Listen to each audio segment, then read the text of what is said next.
بسم اللہ الرحمن الرحیم. ناظرین کرام السلام علیکم. پروگرام ہے ضابطہ حیات اور میں ہوں زنیرہ اظہر. ہمارا آج کا موضوع ہے تقدیر اور علم نجوم. تقدیر کیا ہے؟ یہ ایک انتہائی اہم سوال ہے جو ہر دور میں سوچنے سمجھنے والے انسان کے ذہن میں گردش کرتا رہا ہے. کیا تقدیر کا مطلب اندازہ لگانا ہے، کوئی پلاننگ کرنا ہے یا کوئی قطعی فیصلہ کرنا ہے؟ کیا تقدیر کے فیصلے اٹل ہوتے ہیں یا دعا سے بدلے جا سکتے ہیں؟ ہم زندگی کے معاملات میں کس قدر مختار کل ہیں اور کس قدر مجبور محض؟ اگر یہ چیز انسان کے پیدا ہونے سے پہلے ہی لکھ دی گئی ہے، مقدر میں یہ لکھ دیا گیا ہے کہ اس نے کیا کرنا ہے کیا نہیں، اس کو کیا مل پائے گا اور کیا نہیں، تو جنت اور جہنم، جزا اور سزا، ان کا کیا جواز ہے؟ عدالتیں پھر سزائیں کیوں دیتی ہیں؟ پیدائشی نابینا کا کیا قصور ہے کہ اس کے پاس بینائی ہی نہیں؟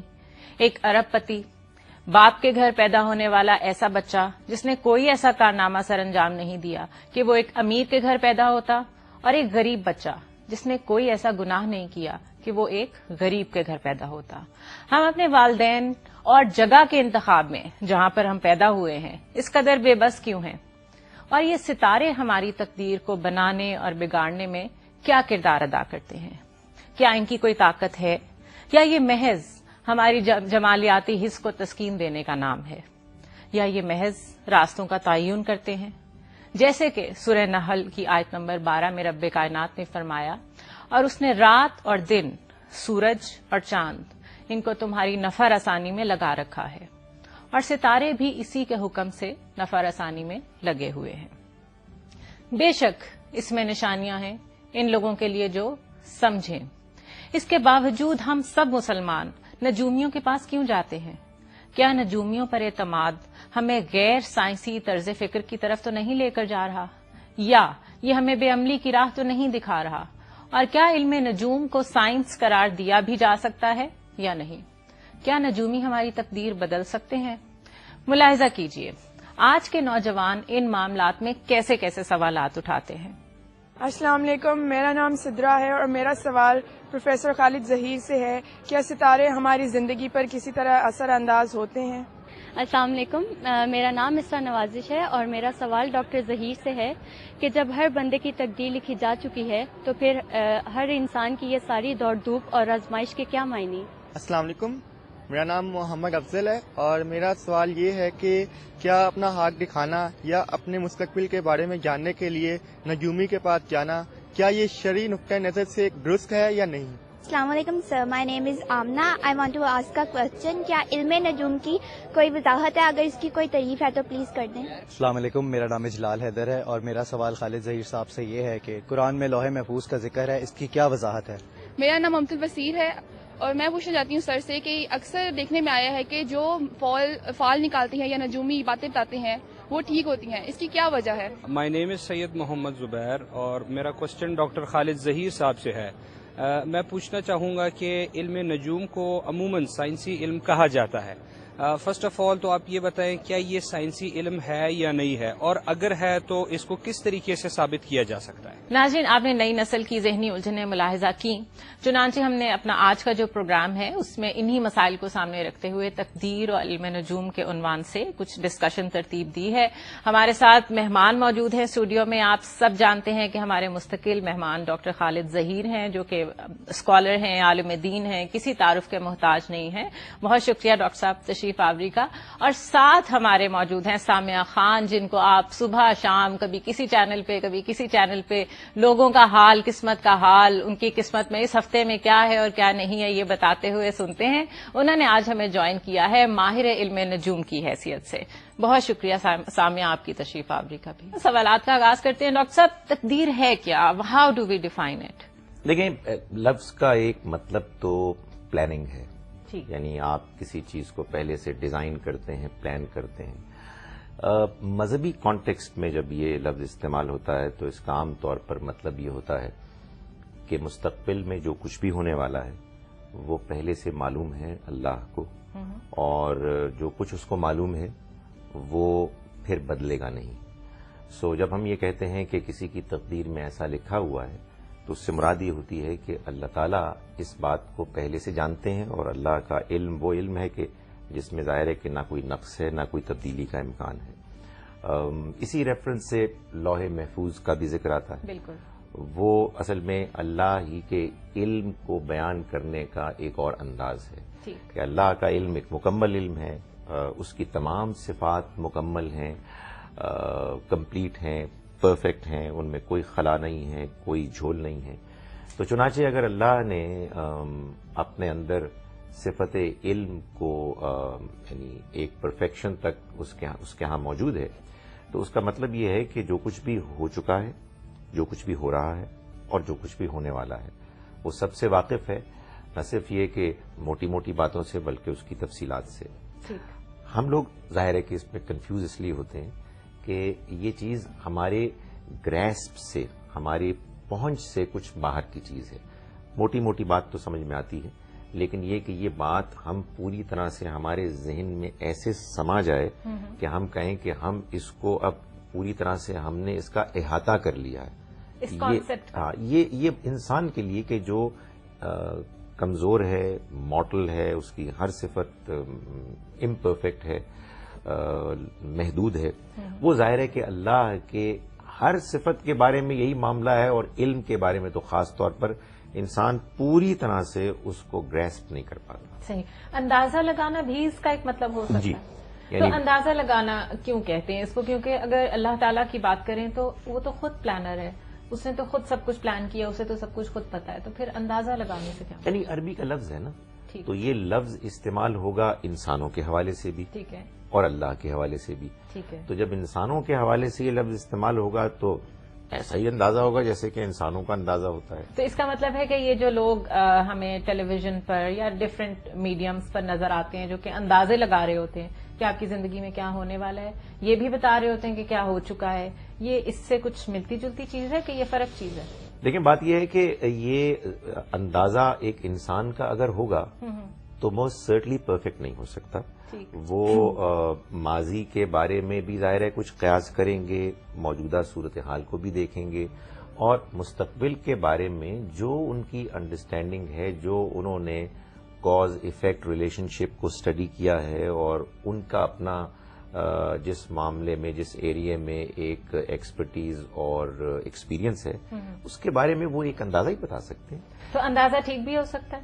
اندازہ یقیناً ٹھیک ہو سکتا ہے. کیا مطلب؟ یعنی ظاہر ہے کہ اگر فرض کیجئے کہ سامعہ صاحبہ نے کسی کو یہ بتایا کہ کل آپ کے ساتھ یہ ہونے والا ہے, اور کل وہ ہو گیا, تو پھر آپ مجھ سے پوچھ کیا رہی ہیں ہو گیا. تو اب آپ کیسے دیکھتی ہیں سامعہ اس چیز کو؟ میں ڈاکٹر صاحب کی باتوں سے بہت حد تک ایگری کروں گی. سب سے پہلے تو آپ کا شکریہ, آپ نے پھر اپرچونٹی آپ لوگوں نے دی اتنے بڑے اسکالر کے ساتھ بیٹھ کے ایکول لیول پہ بات کرنے کی. حالانکہ سچی میرا علم بہت محدود سی چیز ہے, لیکن میں پھر بھی ڈیفینس تو کروں گی اپنے علم کا. ظاہر ہے کہ اور میں ہر جہاں بھی مجھے موقع ملا میں نے اس کو ثابت کیا ہے کہ یہ ایک سائنس ہے. اور سب سے غامدی صاحب کے ساتھ ایک پروگرام کی اپرچونٹی ملی جن کا ایک جملہ میرے لیے ایک سند کی طرح ہو گیا تھا کہ جس علم کو ثابت کیا جا سکے کہ اس کی لاجک کیا ہے. جیسے میں ایک پیش گوئی کر رہی ہوں, یا محکمہ موسمیات پیش گوئی کرتا ہے کہ آسمان پہ بادل کے امکانات ہیں, ٹھیک ہے نا, ایک امکانات ہوتے ہیں, کئی دفعہ بارش نہیں بھی ہوتی. میں بالکل ڈاکٹر صاحب سے ایگری کروں گی, اندازے ہوتے ہیں, یہ کیلکولیشنز ہوتی ہیں, غلط بھی ہو سکتی ہیں, صحیح بھی ہو سکتی ہیں. میں نے کبھی یہ دعویٰ نہیں کیا کہ یہ 100% آپ کے ساتھ ایسا ہوگا. میرا ایک جملہ جو کہ اللہ ہی نے میرے منہ سے نکلوایا, وہ کوٹیشن بن گئی, اور کوٹیشن تو خیر نہیں بنی, اخبار نے ایک ہیڈ لائن بنا دیا کہ سامعہ خان نے ایک انٹرویو میں کہا ہے کہ میں آپ کی قسمت کو بدل نہیں سکتی, میں صرف اس کو آپ سے ڈیل کرنا سکھا سکتی ہوں. تو یہ تو سائیکالوجسٹ بھی کر سکتا ہے. تو وہ میرا بھی کام ہے میں صرف ان کو سمجھ کے کہ قسمت میں میرے پاس صرف اتنی سی طاقت زیادہ ہے کہ جی میں دیکھ سکتی ہوں یا پڑھ سکتی ہوں کہ آنے والے ستاروں یا امکانات, یا جیسے میں نے جو علم سیکھا ہے کہ یہ کیسے آسمانی کونسل آپ کے لیے زہرا ہے, مریخ ہے, پلوٹو ہے, میرے لیے اس میں چھوٹے چھوٹے پیغام ہے جو میں نے جو علم سیکھا, جو میری ریسرچ ہے. میں صرف ان کے امکانات کو دیکھ کے بتا سکتی ہوں کہ یہ ٹائم میرا ذرا لو پروفائل ہو جائیے, مے بی اس ٹائم میں آپ کو نقصان نہ بھی ہو, لیکن ہم صرف آپ کو الرٹ کر سکتے ہیں کہ اس ٹائم فریم میں نقصان کیا ہوگا، کس نوعیت کا ہوگا، یہ مجھے بھی اللہ نے طاقت نہیں دی. غیب کا علم واقعی مکمل اللہ تعالیٰ کے پاس ہے.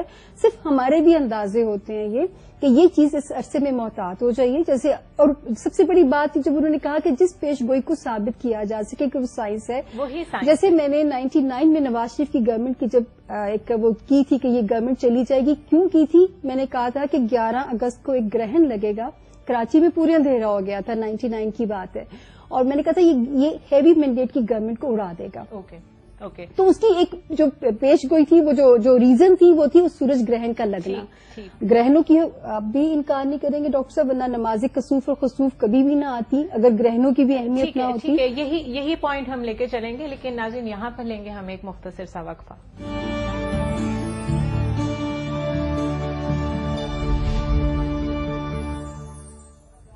ویلکم بیک ناظرین. ذاتہ حیات میں آج ہم ڈسکس کر رہے ہیں تقدیر اور علم نجوم.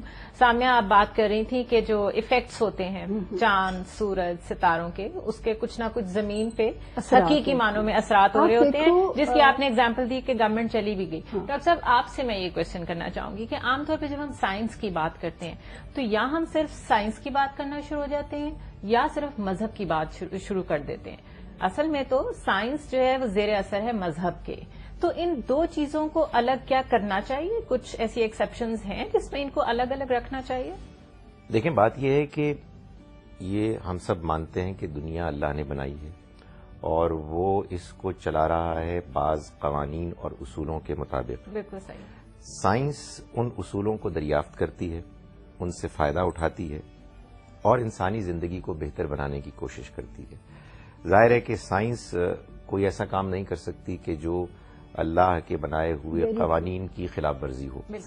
تو اللہ نے جو کچھ ہم کو ہمارے ذہن کو پوٹینشیل دیا ہے اور جو اس دنیا میں کیپیسٹی رکھی ہے اس کو ایکسپلور انسان کا ذہن کرتا ہے اور اس میں نئی نئی چیزیں دریافت کرتا ہے. یہ جو سامیہ صاحبہ نے ابھی بات فرمائی کہ ان کو یہ بتایا گیا کہ اگر آپ اس کو سائنس کے طور پر پروف کر دیں تو ہمیں کوئی اعتراض نہیں ہوگا، اس کا بھی یہی مطلب ہے کہ اگر فرض کیجئے کہ ہم کو یہ نظر آ جائے کہ ہمارے اللہ نے جس دنیا کو بنایا ہے، جس کے بعض چیزوں کو کچھ ہم سمجھتے ہیں لیکن بعض رازوں کو، بعض اصولوں کو ابھی تک ہم نہیں سمجھ پائے ہیں، اگر وہ اس کے بنائے گئے طریقوں کے مطابق سمجھ میں آ جائے تو ظاہر ہے کہ پھر یہ وہ چیز ہوگی کہ جس میں ہم کو یہ نہیں ماننا پڑے گا کہ یہ اصل میں کوئی ستارہ ہے کہ جس کے پاس از خود کوئی طاقت ہے یا کوئی اور اللہ کے علاوہ ایسی فورس ہے، ایسی طاقت ہے کہ جو اپنے طور پر کوئی فیصلہ کرتی ہے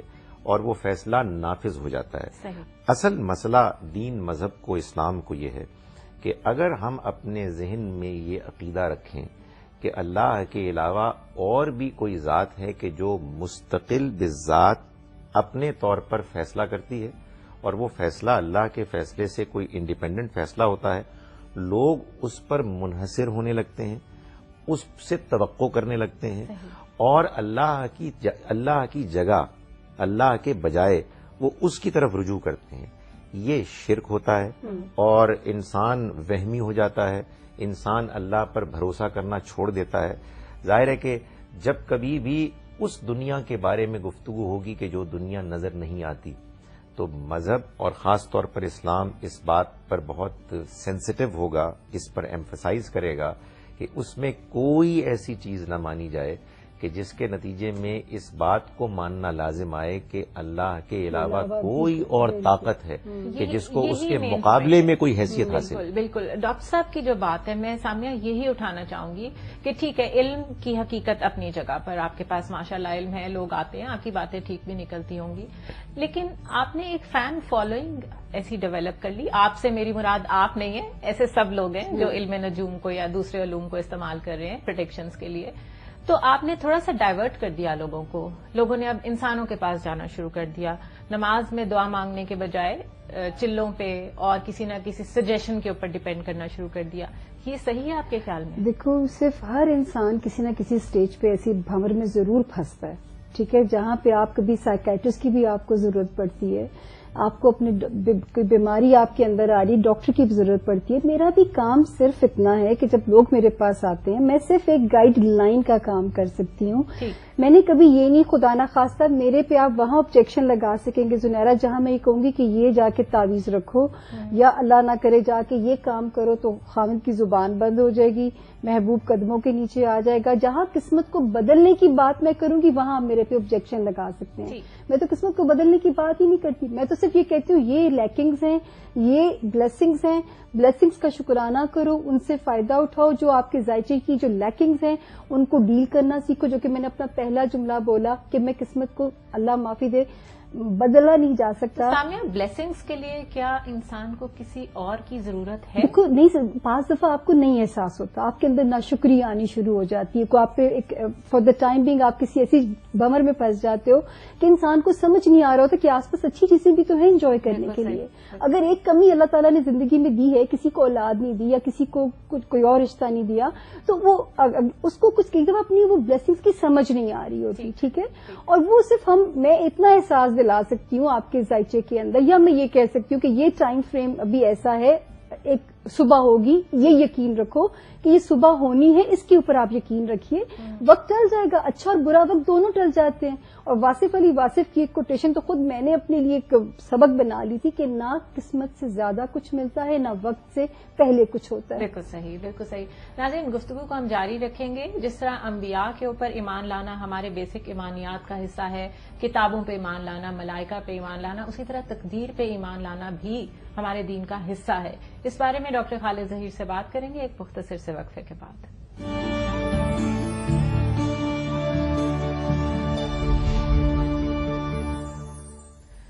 ویلکم بیک ناظرین. ضابطہ حیات میں آج تقدیر کا ٹاپک ہم ڈسکس کر رہے ہیں اور ساتھ علم نجوم کو بھی ہم ڈسکس کر رہے ہیں. سامیہ خان اور ڈاکٹر خالد ظہیر ہمارے ساتھ ہیں. ڈاکٹر صاحب، تقدیر پہ ایمان لانا کتنا ضروری ہے؟ دیکھیے، آپ اللہ پر ایمان لاتے ہیں تو اللہ کی تمام صفات کے ساتھ اس کو مانتے ہیں. ان میں سے بعض وہ صفات ہیں کہ جن کو بیان کرنا اس لیے ضروری ہوتا ہے کہ وہ ہماری زندگی سے اس قدر گہرا تعلق رکھتی ہیں کہ اگر آپ اللہ پر ایمان کے اس ایکسٹینشن اطلاق کو نہیں مانیں گے تو پھر وہ ماننا نہ ماننا برابر ہے. جیسے میں ایک مثال کے طور پر آپ کو بتاؤں کہ قرآن مجید سے یہ معلوم ہوتا ہے کہ جو شخص آخرت کو نہیں مانتا وہ اللہ کو نہیں مانتا. ایک اور مقام سے یہ معلوم ہوتا ہے کہ جو مثال کے طور پر کسی رسول برحق کو نہیں مانتا وہ اللہ کو نہیں مانتا. اسی طرح سے جو شخص اس بات کو نہیں مانتا کہ اللہ کا علم مکمل اور پرفیکٹ ہے تو وہ اللہ کو حقیقت میں نہیں مان رہا.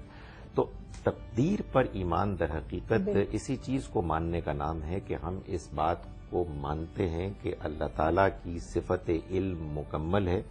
وہ جیسے ماضی کو جانتا ہے، حال کو جانتا ہے، ویسے ہی مستقبل کو جانتا ہے، اور اس کا علم نقص سے، خامی سے، غلطی سے پاک ہے. اچھا ڈاکٹر صاحب، ایک بات بتائیے، ایک شخص ہے جو نابینا پیدا ہوا ہے یا کوئی بھی شخص ہے کسی ڈسیبلٹی کے ساتھ پیدا ہوا ہے، وہ اس کو تقدیر سمجھ کے ایکسپٹ کر لے، یا اس کو نظر آتا ہے کہ کوئی اور سائنسدان، کوئی اور علم رکھنے والا، کوئی اور ڈاکٹر ایسا ہے جس کے پاس وہ جائے اور اس کو کچھ ایسی باتیں کرنی پڑیں جس کی اسلام، ہمارا مذہب اجازت نہیں دے رہا، لیکن اس سے اس کی بینائی واپس آ جائے گی، تو کیا اس کا جانا کفر ہوگا؟ اسلام اجازت کیوں نہیں دے رہا بھائی؟ اگر کوئی علاج کا ذریعہ ہے تو اسلام کیوں اجازت نہیں دے رہا؟ کلوننگ کی اجازت اسلام میں تو نہیں ہے. نہیں، وہ کلوننگ کا تو مسئلہ ہی آج پیدا ہوا ہے. یہ تو ظاہر ہے کہ آپ زیادہ سے زیادہ یہ کہہ سکتی ہیں کہ کسی مولوی صاحب نے یہ کہا، ورنہ حقیقت یہ ہے کہ جو چیز دور جدید میں پیدا ہوئی ہے اس میں تو ہم پہلے یہ دیکھیں گے کہ دین کا وہ کون سا اصول ہے کہ جو ٹوٹ رہا ہے اس کو ماننے اور استعمال کرنے میں. تو حقیقت یہ ہے کہ کلوننگ اللہ تعالیٰ کی نعمتوں میں سے ایک نعمت ہے. اس کے استعمال کرنے میں کوئی چیز غیر اخلاقی، غیر دینی نہیں ہونی چاہیے، اور اگر وہ استعمال کے نتیجے میں انسان کی زندگی میں بہتری لاتی ہے تو اس سے استفادہ کرنے میں آخر رکاوٹ کیا ہے؟ تو میں یہ سمجھتا ہوں کہ اگر انسان کو، آپ نے پوچھا نا کہ اندھے کو کیا اس کو بینائی مل رہی ہے، فائدہ اٹھانا چاہیے، تو اس کو یہ ایمان رکھنا چاہیے کہ اس دنیا میں جو کچھ بھی چیزیں موجود ہیں یہ اللہ کی مہربانی، رحمت اور عنایت ہے. مجھے اس کو حتی الامکان استعمال کرنا ہے اور اپنی بہتری کے لیے کرنا ہے. البتہ میرے رب کا حکم یہ ہے کہ میں نہ کوئی ایسا کام کروں کہ جس میں اس پر ایمان میں کوئی کمی واقع ہو جائے یا اس کی خلاف ورزی ہو، اور نہ میں کوئی ایسا کام کروں کہ جو غیر اخلاقی کام ہو.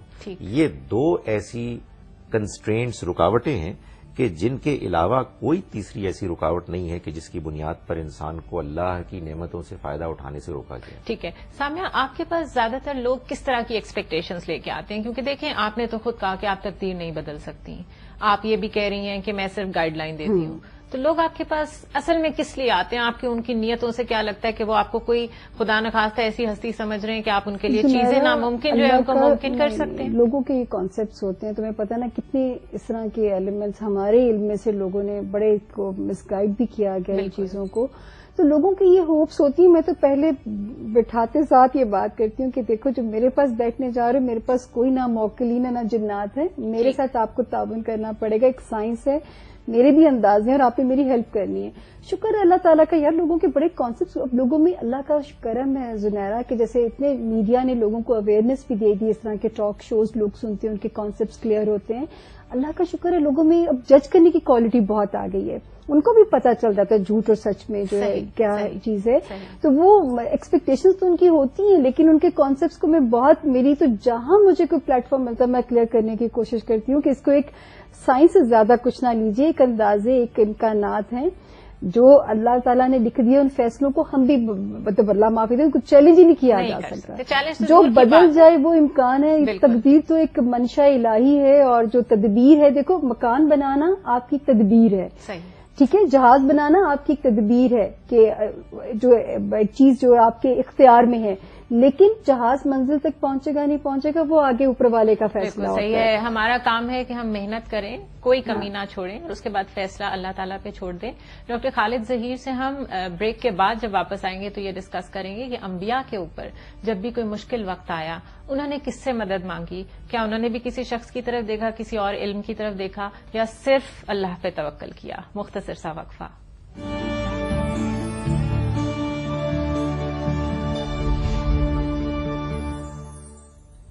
ویلکم بیک ناظرین. ڈاکٹر خالد ظہیر سے اپنی گفتگو کا وہیں سے سلسلہ جوڑتے ہیں جہاں سے ٹوٹا تھا. جی ڈاکٹر صاحب، بڑی بڑی مشکلات آئیں نبی اکرم صلی اللہ علیہ وسلم نے، اور جنہوں نے صحابہ کرام نے ان کو فالو کیا، جتنی مشکلیں انہوں نے اٹھائی ہیں میرا نہیں خیال کہ آج تک کسی انسان نے اٹھائی نہ اٹھائے گا.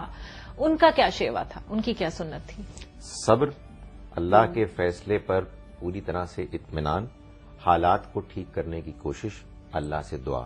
جو شخص اس بات کو مانتا ہے کہ اس دنیا کو اللہ چلا رہا ہے، وہ اللہ کے دیے ہوئے حالات، اسباب، وسائل سے پوری طرح سے فائدہ اٹھانے کی کوشش کرے گا، اپنے حالات کو درست کرنے کی کوشش کرے گا. لیکن اگر وہ یہ محسوس کرتا ہے کہ تمام تر کوششوں کے باوجود بعض ایسی پرابلم، مشکلات ہیں کہ جن کو کہ وہ ٹھیک نہیں کر سک رہا، تو وہ یہ مانے گا کہ یہ میرے رب کا فیصلہ ہے، اور میرے رب کا فیصلہ کبھی غلط نہیں ہوتا. آج نہیں تو کل انشاءاللہ مجھ پر یہ بات واضح ہو جائے گی. یہی اللہ پر ایمان کا تقاضا ہے، اور یہی ہم سب کو کرنا چاہیے. اور ظاہر ہے کہ انبیاء اس کی بہترین مثال تھے. بالکل صحیح ہے. صابر اور شاکر لوگ بھی آپ کے پاس آتے ہیں؟ یہ دو بڑی مختلف چیزیں. میں بڑا اپریشیٹ کرتی ہوں جن کا ایمان پختہ اور جو کنٹینٹڈ، جن میں کنٹینٹمنٹ پائی جائے. لیکن ایسے لوگ کیوں آئیں گے مجھے بتاؤ؟ کہ وہی آئیں گے نا جو ڈسپریٹ ہو رہے ہوتے ہیں، جو جاننا چاہتے ہیں کیوں چیزیں خراب ہو رہی ہیں، جو جن کا ایمان تھوڑا سا ذرا ہلا ہوا ہوتا ہے، وہ کہتے ہیں نا اسی وقت جو ہے چیزیں. اور ایک سٹیج آتی ہے کہ ہر بندہ کسی نہ کسی ایسی چیز میں جا کے آپ پھنستے ضرور ہیں. صحیح. میں خود جب پھنسی تب علوم کو سیکھا اور اس میں جو ہے آئی. اس سے پہلے تو میں کبھی کسی کو آگے ہاتھ بھی نہیں دکھاتی. مشکل سے باہر نکلنے میں جو آپ ہاتھ پاؤں مارتے ہیں، یہ اس میں سے ایک چیز ہے جس میں آپ کو گائیڈ لائن مل جاتی ہے. بالکل. آپ یقین کیجئے کہ میں کاش کہ آپ دونوں کو یہاں سیشن کر کے بتا سکتی کہ میرا تو یہ طریقہ کار ہے کہ اس سے آگے نہ میں دعویٰ کرتی ہوں نہ میں کلیم کرتی ہوں. ہم ڈاکٹر صاحب سے پوچھیں گے. ڈاکٹر صاحب، سامیہ بہت اچھی باتیں کر رہی ہیں، وہ بالکل واضح ہیں اپنے کانسیپٹس میں. علم نجوم میں کہاں ہم غلط ہو جاتے ہیں اور کہاں ہم کسی حد تک اس سے استفادہ کر سکتے ہیں؟ کیونکہ علم تو بہرحال یہ ہے. دیکھیں، ایک بات تو میں ان سے گزارش کروں گا کہ ان کی ایک پوزیشن بڑی اہم ہے. جیسا کہ ابھی ہم ڈسکس کر رہے ہیں، وہ لوگ کہ جو زندگی کے مشکلات، مسائل میں الجھ کر پریشان ہو کے ان کے پاس آتے ہیں، تو اس کا بڑا امکان ہوتا ہے کہ وہ اللہ پر جو صحیح ایمان ہے اس سے اپنے آپ کو محروم کر دیں. تو ان کو یہ چاہیے کہ اس بات کو بہت زیادہ ایمفسائز کریں کہ اصل فیصلہ کرنے والی اتھارٹی اللہ کی ہے، وہی اس دنیا کو چلا رہا ہے.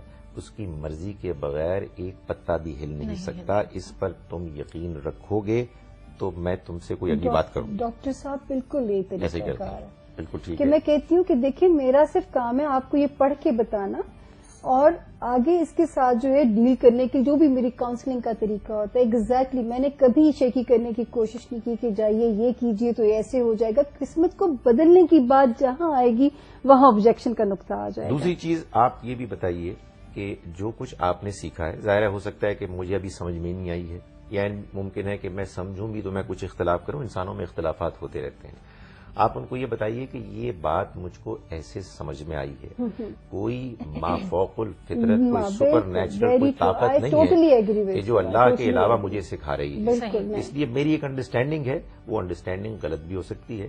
اور اسی سے ایک تیسری بات بھی نکلتی ہے, یعنی یہ بات کہ کوئی اللہ کے علاوہ کوئی الگ سے انڈیپینڈنٹ اتھارٹی نہیں ہے کہ جو مجھے ایسے گائیڈ کر رہا ہو کہ جو اللہ کے فیصلوں سے مختلف ہو. اس کا کوئی سوال ہی نہیں ہے, یہ شرک ہے, یہ بھی کلیریفائی کرنا چاہیے. اور تیسری بات ہوپ فلی آپ کرتی ہوں گی, آپ نے پہلے بھی بتایا تھا کہ جو کچھ میں نے بتایا ہے یہ کوئی یقینی بات نہیں ہے, یعنی اس کا امکان ہے کہ یہ ہو جائے. ایک انسان آخر انسان ہے. سچی بات ہے کہ اگر آپ یہ سب باتیں کرتی ہیں نا تو ہو سکتا ہے پھر بھی میں آپ سے اختلاف کروں, لیکن میں کوئی لمبا چوڑا اعتراض پھر نہیں کر سکتا. اس کی وجہ یہ ہے کہ ہر انسان ظاہر ہے کہ اپنے پس منظر, اپنے علم, اپنے تجربے سے ایسی چیزیں سیکھتا ہے کہ جو دوسروں سے مختلف ہے. نہیں جی, ڈاکٹر غامدی صاحب کا ان کا ایک جملہ تھا کہ اللہ تعالیٰ نے بعض لوگوں کو کچھ ایسی پارس دی ہوتی ہے کہ وہ آگے تک دیکھ سکتے ہیں, بعض کو جسمانی طاقت زیادہ دی ہوئی ہوتی ہے. بہرحال ناظرین کرام, آپ نے ڈاکٹر خالد ظہیر اور سامیہ خان کی گفتگو ملاحظہ کی. ہم نے اس گفتگو سے یہ اخذ کیا ہے کہ اگر ہمارا اللہ تعالیٰ پر ایمان پختہ ہو اور شعوری طور پر پختہ ہو اور ہم اس کے ساتھ ساتھ صبر اور شکر کا رویہ اختیار کریں تو ہمیں کسی ماہر نجوم کے پاس جانے کی ضرورت ہی نہیں رہتی. اسی طرح جب ہم انبیاء کرام اور ان کے ساتھیوں کی کتاب زندگی کا مطالعہ کرتے ہیں تو ہم دیکھتے ہیں کہ وہ بھی بہت بڑی بڑی مشکلات سے دوچار رہے, حتیٰ کہ مخالفین نے ان کو جان سے مار ڈالنے کی کوششیں بھی کیں, مگر ان ہستیوں نے مشکل کشائی کے لیے مافوق الاسباب مدد حاصل کرنے کے لیے سب سے پہلے صرف اللہ تعالیٰ کو پکارا. ہاں, بعد میں مادی اسباب کے تحت مختلف طریقے بھی اختیار کیے.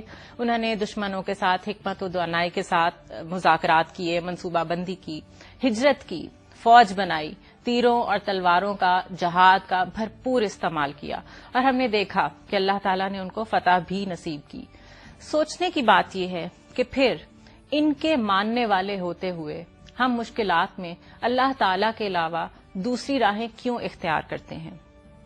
اسی طرح وہ لوگ جو جدوجہد نہیں کرتے اور اپنی ناکامیوں اور پریشانیوں کا ذمہ دار آرام سے مقدر کو قرار دے دیتے ہیں, وہ اس شعر کو ایک دفعہ ضرور پڑھ لیں اور اپنا مشعل راہ بنا لیں تو کافی مسئلے حل ہو جائیں گے. کچھ کام نہیں آتی آہیں, چلنے سے سمٹتی ہیں راہیں, تقدیر پہ تہمت کیوں یارو, بیٹھے بیٹھے دھرتے رہنا. اللہ پہ توکل اور ہر حال میں جدوجہد کے اسی پیغام کے ساتھ اپنی میزبان زنیرہ اظہر کو اجازت دیجیے. اللہ حافظ.